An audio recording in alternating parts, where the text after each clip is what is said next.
All right, greetings everyone. Let us continue here with the session. People will be joining as we speak. I think the other session is running as well, but as more people will join us here, I am honored to have you here in the next session here, and we have a fascinating session of panelists, keynote presentations here. Let me start with the order first, so we don't take away from their time and give them as much time as possible. Let's start with the first presentation, Ms. Shoroke Zedan. And we introduced you earlier. You have one of the most exciting topics here presented in the title, and the floor is yours.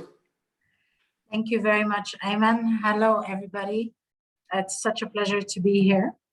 Let me share quickly the screen. So,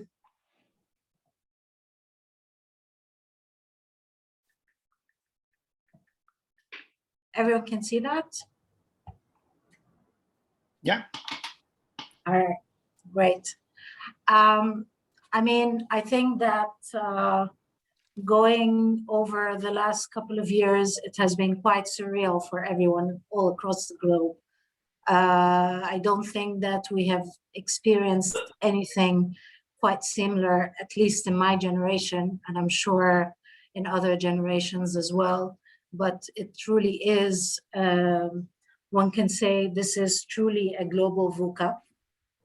And for those of us that are not aware about VUCA, VUCA is the terminology that is often used to describe the issues or the current state of issues within communities or within countries. And they always look at startups and businesses and different communities with regards to how to resolve these issues. These issues are often either, it's mainly resolved by the style of leadership, what kind of businesses one needs to look into, the business models, the life cycles that exist within these business models, and how innovative and effective we can be to resolve these kind of issues, to have economic and social harmony.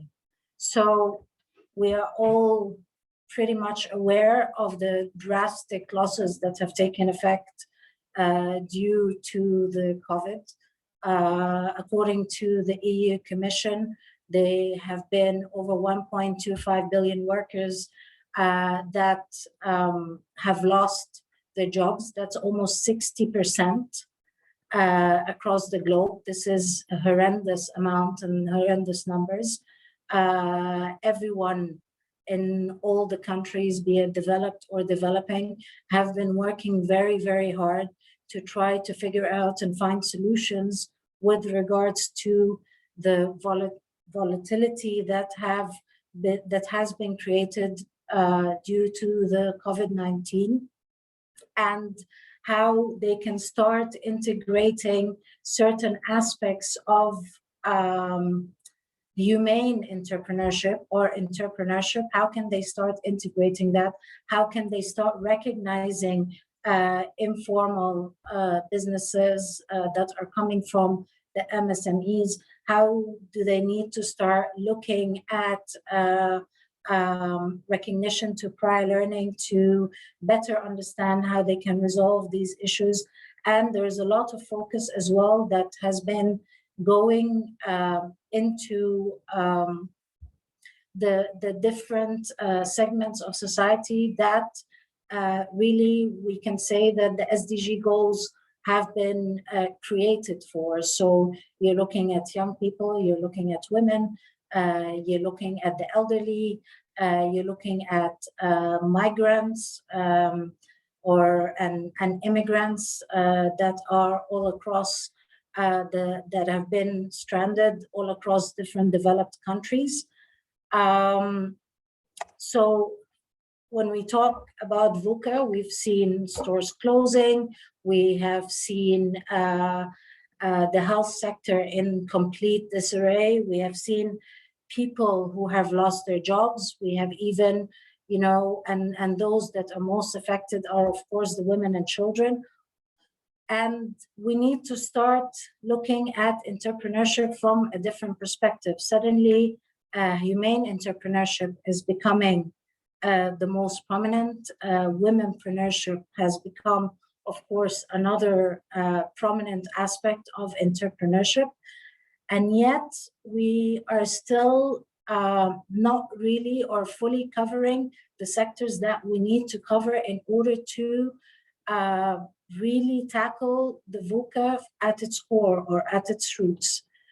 Some countries are starting to, for example, look at sectors that have to do with blue economies or have to do with green economies in order to minimize the environmental losses that are one of the major root causes of the COVID-19. Other countries are looking at how do they start tackling the perspective of education.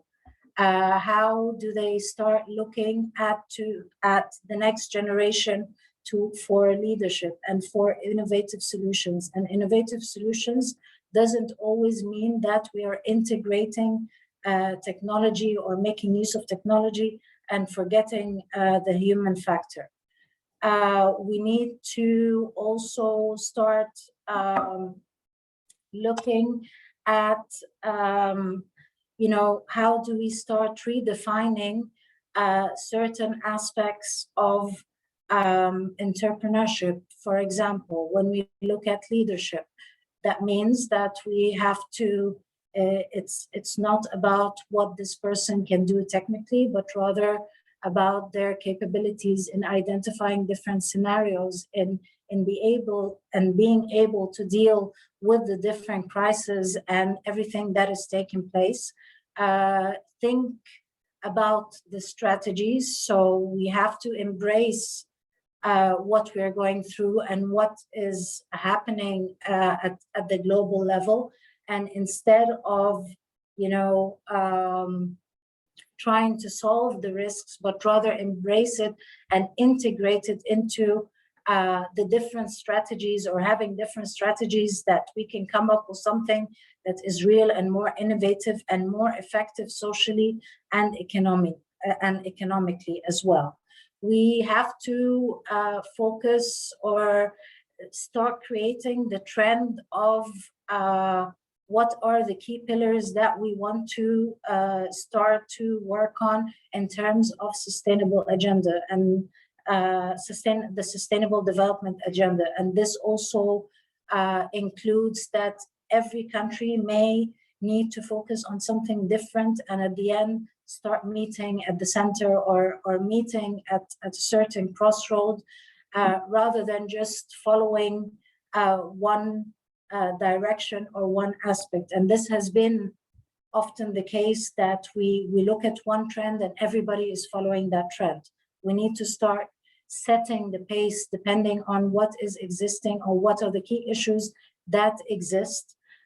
We need to look at the startups in terms of their sectoral relevance. We need to make sure that they have different and game-changing and business models where the human capital is key. How do they use the existing human capital within these societies? How do they be a core part of creating jobs within these societies, and how can they help in the recovery process at the economic and the social level as well? And of course, with that comes, looking at employability skills from a different perspective. So you have to open up and be able to embrace the different human factors that exist within the societies. You need to look at their capabilities. You need to see if they share similar values to the values that exist within a certain startup, or that exist even within a specific leader, and build the business around these sets of values. Thank you. Thank you very much. An excellent presentation. Again, for timekeeping, I'd like to move to the next presentation. to give everyone time for questions and answers. So I would like to introduce now Professor Parente at Salerno University. Professor Parente, the floor is yours. Thank you very, very much, Ayman. It's a pleasure for me to be here today with you and other friends, Ahmed, Kichan, and all the other attendees to this fantastic event. And I'm very proud of this. This is we are here to honor the World's Day for SMEs, and that is, I think, really an astonishing achievement for ICSB and all the network. So I'm very glad to be here with you. I will share my screen just to share with you some idea about the concept of humane entrepreneurship and the way we are trying to conceptualize this concept. Just make up. Okay, here we are in a presentation style. So what I could say about humane intervention. Let me start from maybe something that is into the ancient root of economy. Let me take a view from this point. So let me start from the issue of economy and society and the relationship between economy and society. This has been a controversial connection since maybe from the beginning. We all know that entrepreneurship and the free market have been very important in let our world changing in a positive way in terms of eliminate poverty from all around the world and to give people opportunity. So, but this not means that we cannot question some assumptions, some initial assumption about the role of economy into the society. And moreover, I think that we should question the assumption that is about entrepreneurial orientation. And the assumption is that entrepreneurship and entrepreneur in following in fulfilling their own self-interest and to be oriented by the option, the possibility to reach some financial indicator of wealth. This can be good for the economic system growth. So in fulfilling your own goals, you can be positive for the overall economic system. And the second assumption is that if you fulfill your personal goals, let the economic system grow and let the humanity improve in all the aspects. These two assumptions has become questioned, that needs to be questioned, and all the recent decades and all the recent events suggest us that this connection between an entrepreneurial orientation that is only focused on financial indicator, on the shareholder wealth, cannot be more aligned with economic growth and above all aligned with the sustainability, social and environmental sustainability. Let me come back to this ICSB Salerno's declaration. I'm very proud of this. A couple of years ago, we connect each other when we still can do this in Salerno and Ravello, and we had this first global conference on social innovation, humane entrepreneurship.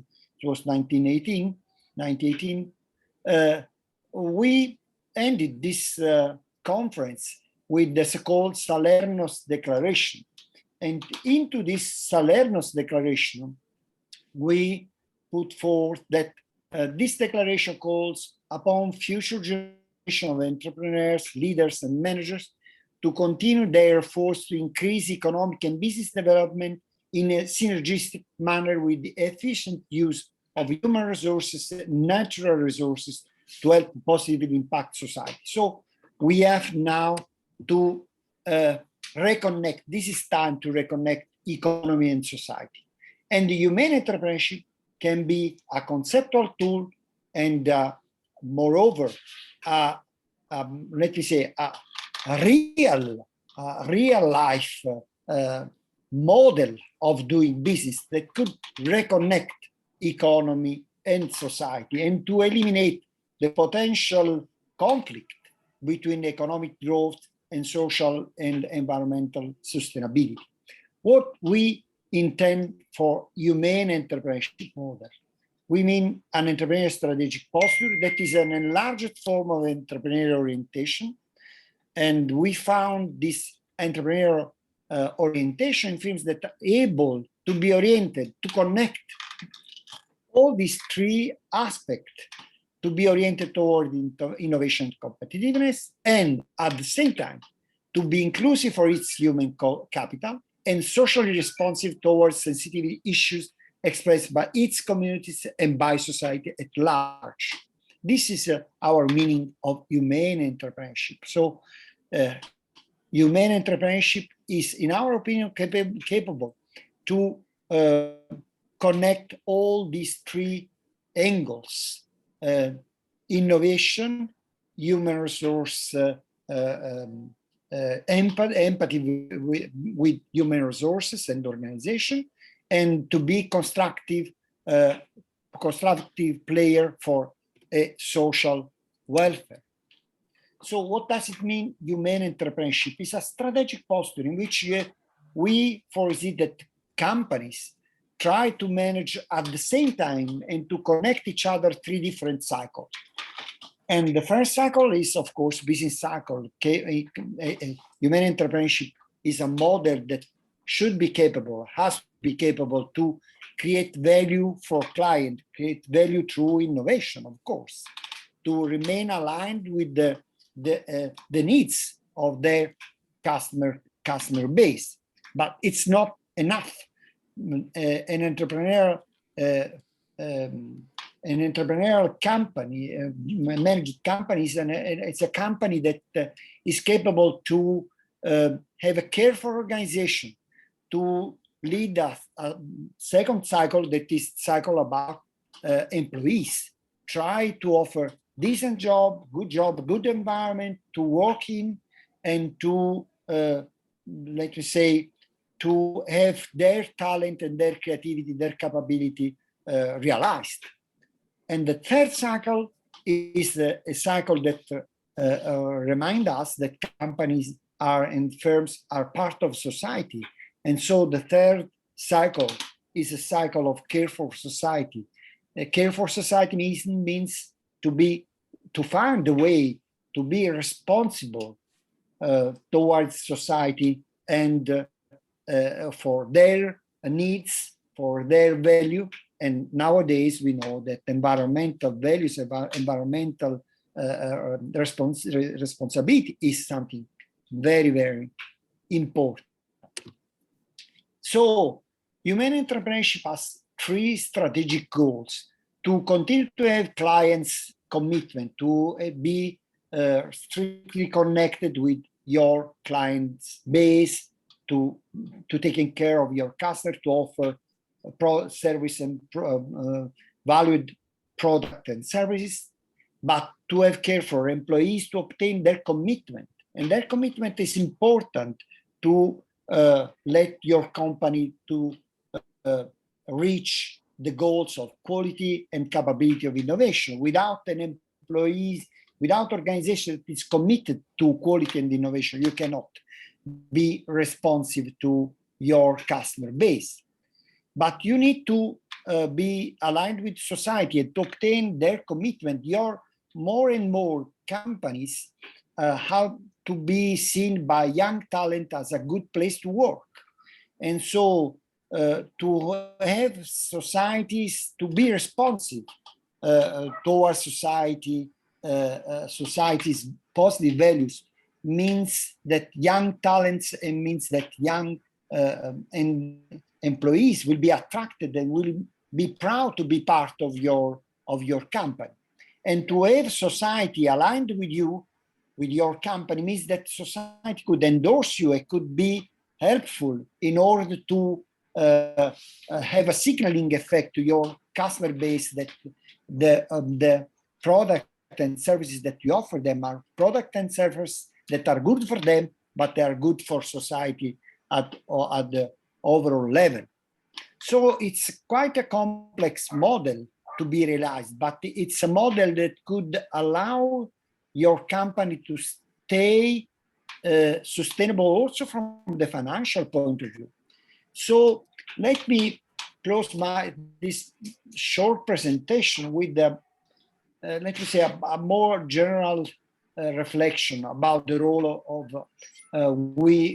ourselves as scholars in entrepreneurship, because I think that in the past years we have been more and more interested, lead in our works by the obsession of be scientifically correct, in one sense that we have tried more and more to be, let me say, on the side of no more of social side, but of, let me say, of science at the overall, at the broad level, forgetting about the fact that we as scholars in entrepreneurship, we are first of all scholars in social sciences. We are scholars that should be aware of the past heredity, the past heritage of philosophers and of thinkers. We are not only people that should measure precisely the detailed effect. We should try to regain our capability to see at the system, to see the subtle connection that there are between society and economy. And so I think that humane entrepreneurship is the right model in the right moment. So thank you very much for your patience to listen to me, and of course I'm be more than willing to continue my discussion with you.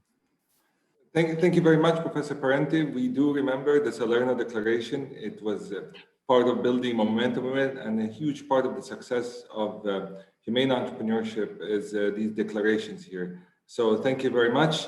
And I go with my third presenter here, Professor Kishan Kim. You created a stir in the morning with your opening here, and the floor is yours now for the third presentation. Professor Kim, go ahead. You're on mute.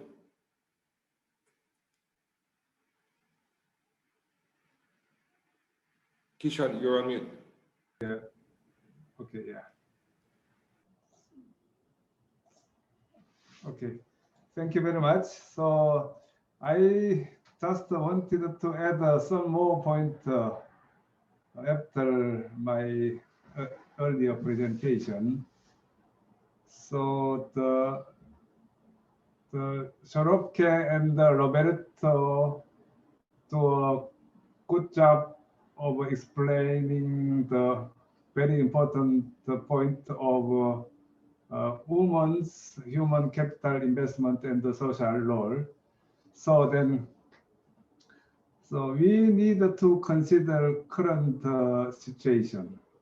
For example, ESG management, digital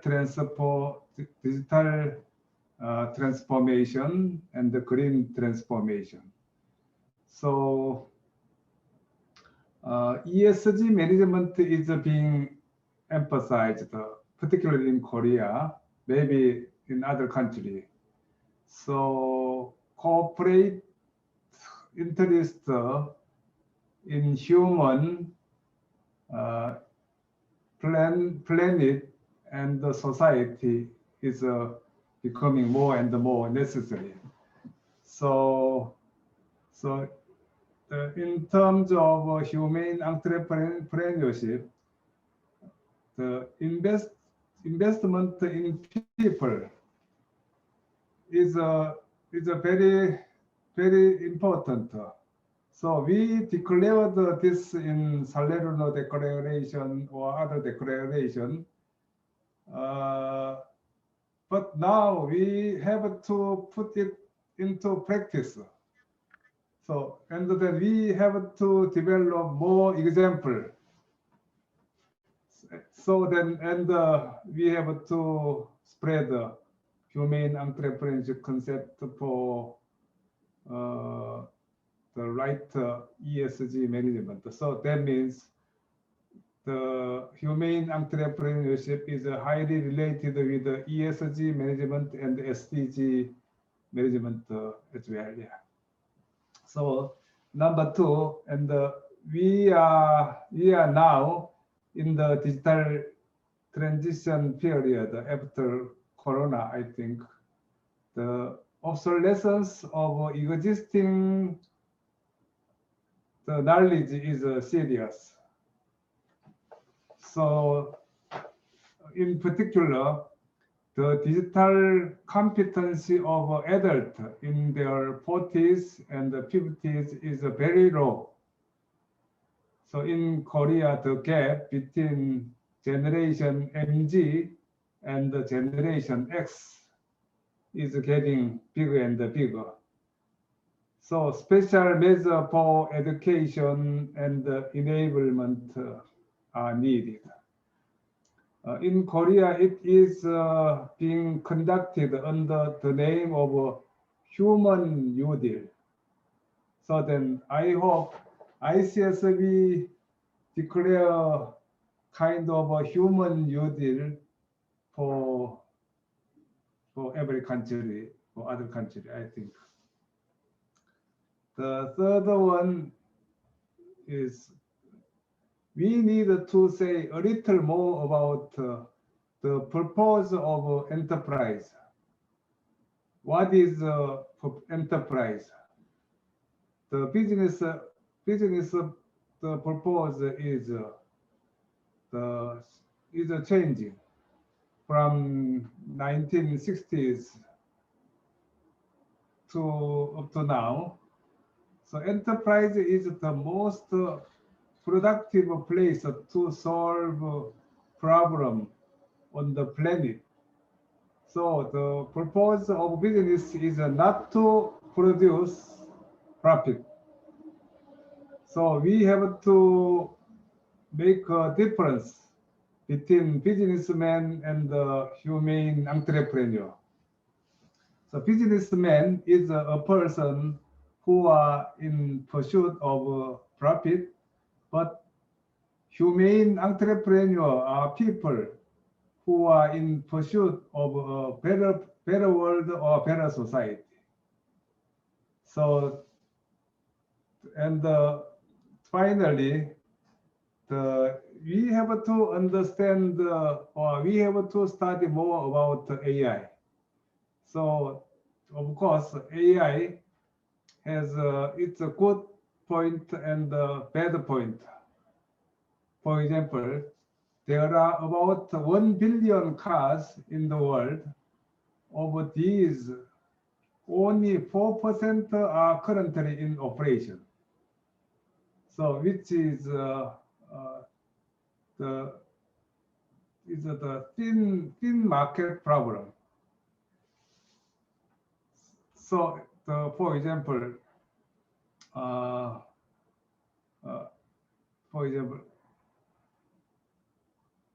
there are call taxi company and mobility taxi company.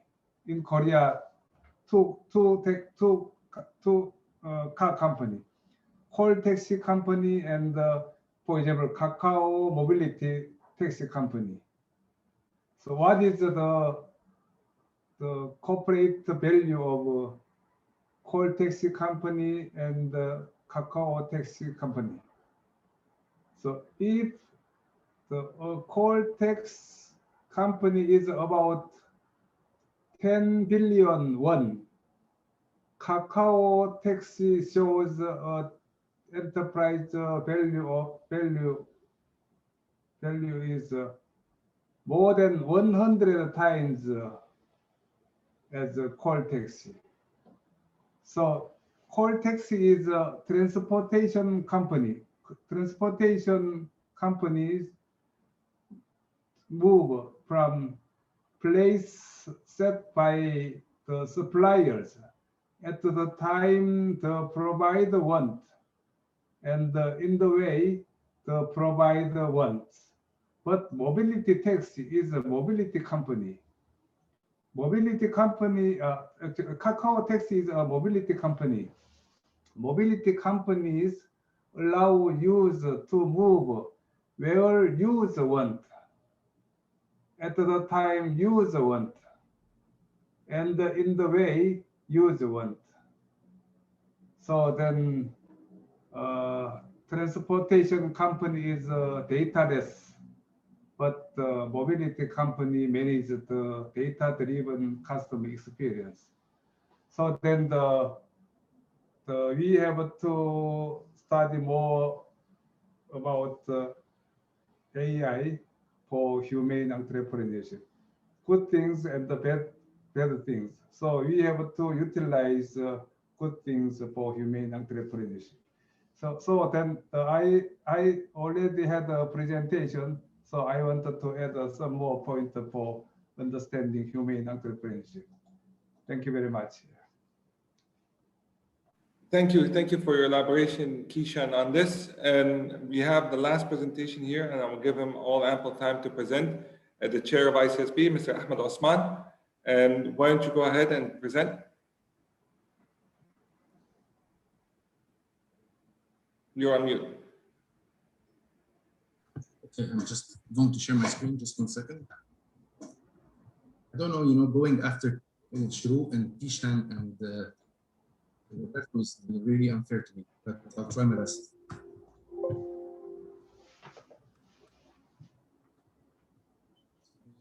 Can you see my screen?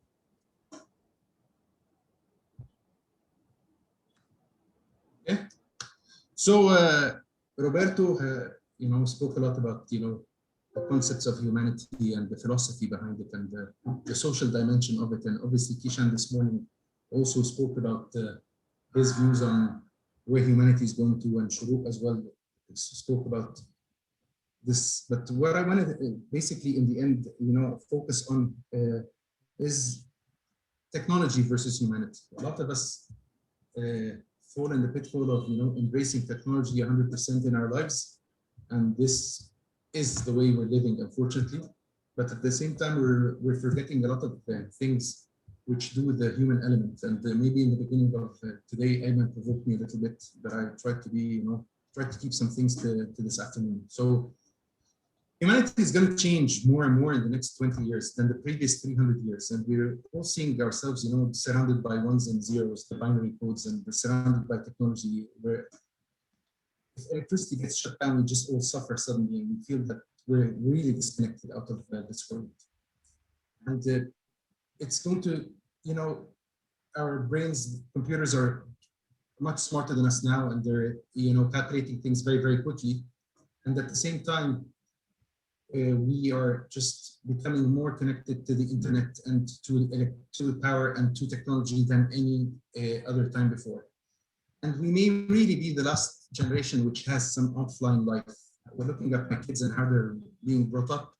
They're just connected 24/7, 365 days a week. And if we go on a trip and say, let's leave our phones in the room, they just look at me and say, why? Okay. And it's really becoming a social dilemma and an economic dilemma, because they're just, consuming gigabytes all the time, consuming online products, buying online, doing everything online. What is also important is we're seeing a lot of companies come up with robotics, AI, human. We're talking to, I know Ayman and his kids are talking to Alexa all the time at home, talking to Siri, talking to things, and now we're talking to computers. And if we said this 30 years ago, I'd be talking to a computer and he's answering back or doing what I asked for, we would have been called crazy in a way. What is also significant is that our brains are becoming mirrored. We're all living in this augmented world, the AI world. Artificial intelligence tells you what to do, how to enjoy life. where to go to, what to watch on YouTube, as Keisha said in the morning, and Netflix, and they're doing everything on our behalf, which is nice if you're from the new generation, but it gets on my nerves a lot, to be very honest. So it's our choice. Do we go to heaven or go to hell, heaven, or whatever? We really have to decide where the boundaries of technology have to stop, okay? Technology has no ethics, and we all know that. It makes us lose jobs, it makes people unemployed, it makes people poor, but it also makes people happy in other sense. But it's for us to decide where we want to take technology. So humanity with technology, this is, you know, a new dilemma. How do we balance what we want as humans and what we really want as ethical citizens, global citizens, as they call it, and where the stop should be with the technology? If you know, we take the evil side of human beings with the evil side of technology, the world will be really in a bad situation. But I expect that we will try to really be smart about where we want both to go. When we look at things and how technology is driving us, we're looking at basically, you know, a command center for the universe comes out of Silicon Valley. Okay? They all control us. They all control our behavior. They all control our insights. Our everything comes out of the tech companies in Silicon Valley. And they're basically now controlling humanity and how it behaves. Hopefully, I am hopeful that this pandemic will basically change how we approach life in general. It will make us go back to basics in a way. I've seen a lot of people, you know, enjoying time, as I said in the morning, with families, friends, etc. And you can be happy without being connected. But we need to invest a lot of time in humanity, and a lot of money as well, and we need to invest as much as we're doing in technology. I think we're forgetting that investment in humans is as important as investment in technologies. We're looking at the fourth industrial revolution. We're looking at technology becoming the platform for everything, and looking at, you know, how companies globally, whether big or small, have invested in technology throughout this pandemic, and how they've also at the same time been very able to, you know, to fire people because they don't need them. Okay. Despite the pandemic we're going through. So it's a very smart act where we want to go as business. Do we invest in humans as well? Or do we just replace them with softwares and technology and things like that? I think we all have to look at humanity in terms of, you know, ethics, morals, values, humanity. This all goes, it can help us, it can make us, as we saw, technology has helped develop the various vaccines all around the world to get rid of the pandemic. And this is something which helps humanity get out of the pandemic. But at the same time, sometimes nanotechnology, sometimes robotics, AI will have a positive effect on some and negative effects on others. Okay? Is living out of a machine something we all want to do? I'm not really sure. Okay? Because are we going to basically be ordering all our stuff online? Yes, we are, obviously. But are we going to continue? Are we not going to go say hello to the baker around the corner and say good morning to people and smile in their faces? I'm not sure. I think we should use both, as Ayman said in the morning. So living, okay, is something we need to basically focus on altogether, because humanity will evolve. Obviously, technology is trying to take over, but I hope we can reach this fine point of balance between both. And we cannot obviously automate happiness. And this is my final note. I think if we all want to smile and be happy, we have to meet face to face. We have to see each other. Obviously, we are smiling now and trying to act normal through this webinar, or through this conference, sorry, virtually. But I think if I was sitting in a room next to Shoroke and Roberto and Kishan, I think we'd all be happier, and maybe Ayman as well. So I'll leave it here, and thank you very much, Ayman. Thank you. Thank you very much. This is really nice, an excellent presentation here. What I'd like to do is ask everybody here in the chat section here to pose some of the questions that you may have here. We have some time here for this, but let me go ahead and maybe start with a question to Shoroke here, with the concept of VUCA. How do you see humane entrepreneurship playing a role in VUCA?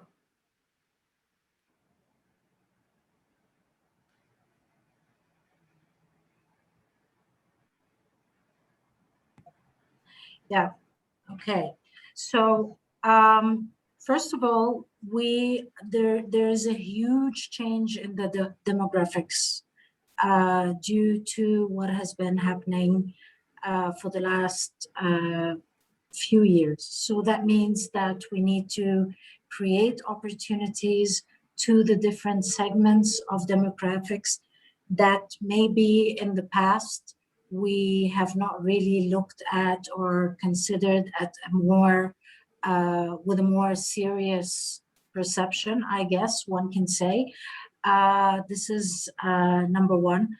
Number two, the humane aspect also integrates, for example, looking at how one can support certain things within entrepreneurship, like, for example, expanding family business to become more community oriented, or different family businesses to become more community oriented, creating varied support systems to support women entrepreneurs within, for example, the health sector, and see how they can be integrated into the system, looking at education from a different eye, whereby entrepreneurship education starts to revisit the core concepts that are being taught in schools and universities,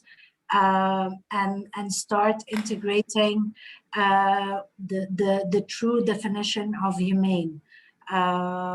These are just some of the examples that I can talk about. Excellent, thank you. Let me ask a question came from Professor Antonio here, for Professor Parente and Kim, but let's start with Professor Parente. What do you think about the methodologies to be used in the future research on humane entrepreneurship? If I can start, I would say methodology. My final part of the presentation was about let me say my personal opinion, that we should try to be more aware of the forest, instead that to be too much focused on the single tree. So I can reshape the question of Antonio in this way. If we think that we as economists, as let me say, young son of the ancient philosophers, the first that start to understand connection between economy and society, and our attention is toward the forest. How to measure the forest? There are two different, of course, there are different set of methodologies that you can use if your attention is toward the forest, or it is about the single tree. Of course, methodology are maybe completely different. So to have a look to the forest, to take a look to the forest, try to understand how the forest is growing, how the forest is interacting at more, let me say, at more general level of a system, probably need a different set of methodology. And we should question, which does it mean, methodology, a scientific methodology in looking at the forest? I think that we should, of course, be from one side free thinkers, have a philosophical approach to our very complex issue.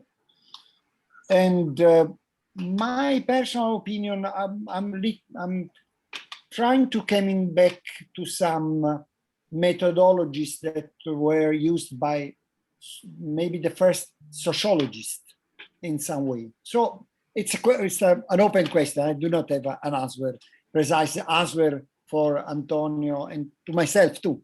I have a feeling that we should much more focus about the forest.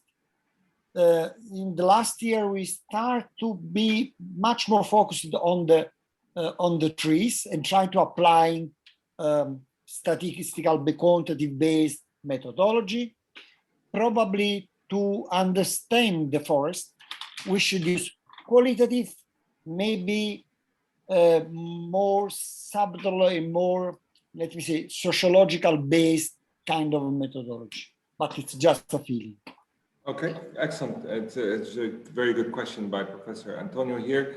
Kishan, what is your reaction to this future methodologies for humane entrepreneurship?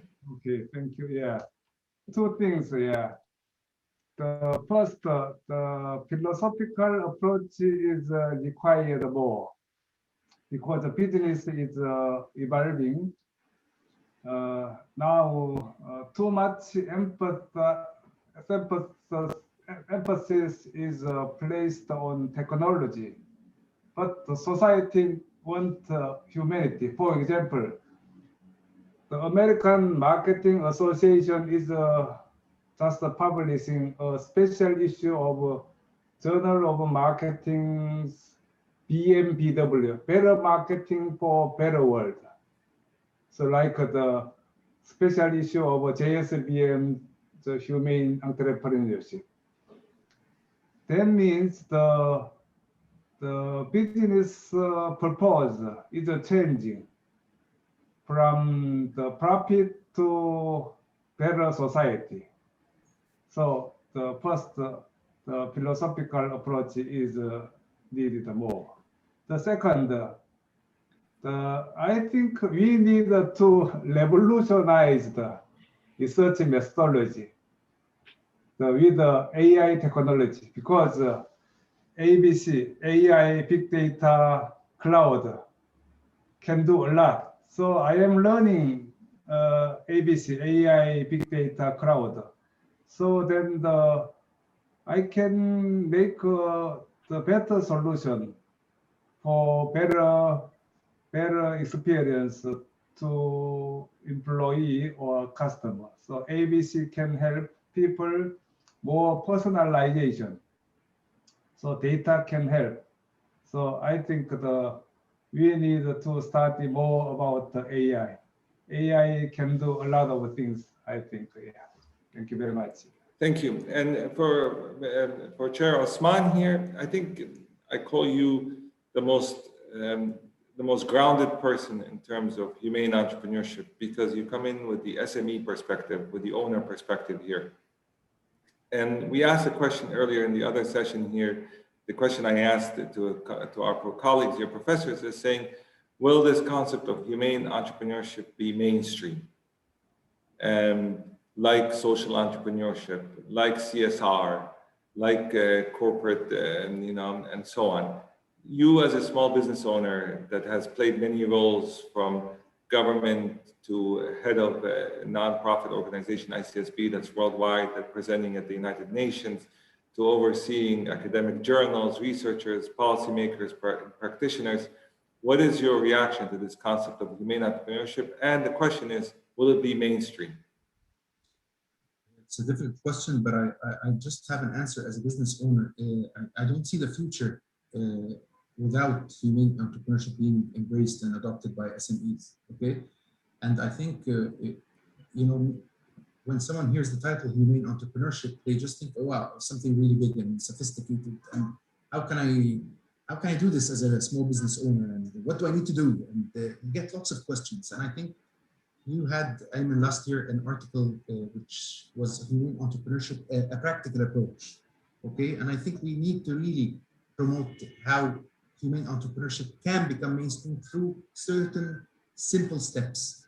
Roberto and Kishan obviously have excellent case studies which need to be published and more regularly, and maybe we should have certain YouTube webinars for people to really understand how these case studies have adopted humane entrepreneurship. I remember, Roberto, the case of the company from Italy, and Kishan had a number of companies from Korea. I think we need to, let's say, how can I say it? We need to really document these case studies, because when a small business owner like myself just watches the video, he understands how it has been adopted through another business, maybe in a different sector, a different country, but still it gives him the principles and practices.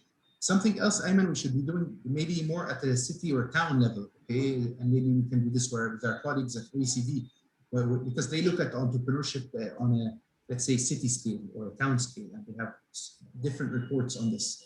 And maybe something we did a couple of years ago with my dear colleague Kishan and Herman Katarjaya was we talked to the governor of Bali. You remember Kishan 2 years ago on how can a city or a town embrace humane entrepreneurship? And they were very happy to understand the concepts behind humane entrepreneurship as a city. And the mayor was, the governor, I'm sorry, was very, very enthusiastic about it. And he actually, he wanted to impose it on people and startups and companies, meeting tourists and meeting different people in Bali. And we basically explained to him this concept in 4 simple steps, okay? That in entrepreneurship is, okay, it's about making money, but the focus should be shifted from making money to the employees and the customers and the city you're in, okay? So the environment, et cetera, et cetera. The second step is we should not think short term, we should think medium and long term. And I think this pandemic made us really understand that thinking medium and long term is very, very important. And we should, you know, have a new generation of entrepreneurs who can basically get us out of the vicious circle of corporate growth and look at human growth as the alternative. So I think, you know, there is something maybe I want to show on screen now. This picture, Ayman, okay? This is the future, okay? These kids were at the United Nations 2 years ago, okay? They know nothing about entrepreneurship and they just want a better world and a nice life to live. So I think we should all, whether practitioners, policymakers, researchers, educators, everyone, we should really be looking at these kids and how the future they are going to live in has to become, whether through SMEs, through teaching, everything has to change. Thank you. Now, these pictures are of my children and my wife's son, so I call them organized mafia, just to let you know, because they're always in trouble. But I guess the future is the youth here. But I also want to remind you that Roberto Parente was one of the leading figures to bring in a mayor from a village in Italy to the United Nations. And then also our colleagues in Canada brought the mayor of, I think it was, I don't want to mention the city, I'm going to get it wrong, but it was Quebec, I think, that they come in as well for that. I hope I'm not wrong, but I hope I'm not wrong on this one. But maybe something for the future, for next year's Humane Entrepreneurship, and something that the Chair Osman will call on before the transition is he calls on for 1,000 mayors and heads of villages to come to the United Nations for Humane Entrepreneurship. Maybe something, a goal that we can all say to invite 1,000 of them there to talk about humane entrepreneurship. Maybe that's a goal that we should all look at. With that, I want to thank you all for coming to this session. We have one final. I wanted to add just 30 seconds. Yeah. Go ahead, Kishan. We must move to spread it. I strongly recommend Ayman to meet the Asian leader. So Indonesia will hold the G20 summit next year. I hope to meet the governor and spread it in Indonesia next year. So please visit Indonesia next year. And, ICSB, yeah. Absolutely, and then we'll get also Winslow involved as well for this. So we have one last session, the closing session, and then we have a surprise as well for this. So let me put you the link here for the last session to please go in it. We're going to start it right now. I want to thank everybody, Shoroke, Professor Parente, Professor Kishan, Chair Osman, and for all joining, and I'll see you in the closing session. We'll start in 3 minutes. Thank you, everybody. Bye-bye. Thank you.